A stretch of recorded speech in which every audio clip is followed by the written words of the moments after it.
রুক্মিণী মৈত্রকে নিয়ে এবার চরম বিতর্কিত কথা বলে ফেলেন সুপারস্টার জিৎ। আর যেই কথা শুনে মাথায় হাত স্বয়ং রুক্মিণীরই।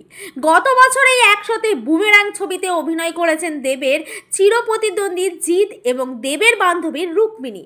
এর আগে দেবের সঙ্গে জুটি বেঁধে একের পর এক ছবিতে কামাল দেখিয়েছেন রুক্মিণী, কিন্তু জিতের সঙ্গে তার জুটি কেমন হয় দেখার জন্য মুখিয়েছিলেন সবাই। কারণ একসাথে জিৎ আর দেবকে কিছুতেই দেখতে পাচ্ছেন না দুই সুপারস্টারের ফ্যানরা।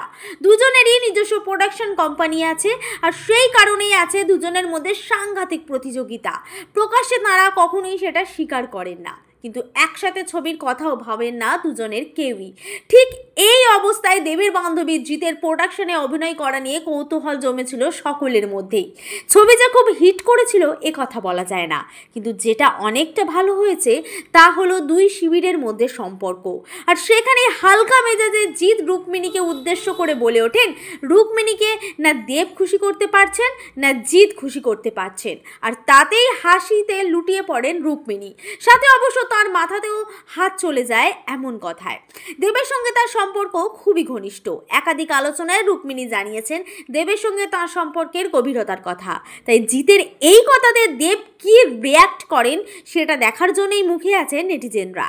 এমনই বিনোদন দুনিয়ার প্রতি মুহূর্তের হানির খবর সাত তাড়াতাড়ি আপনাদের কাছে পৌঁছে দিতে বদ্ধপরিকর টাইমলাইন ক্রিয়েশন।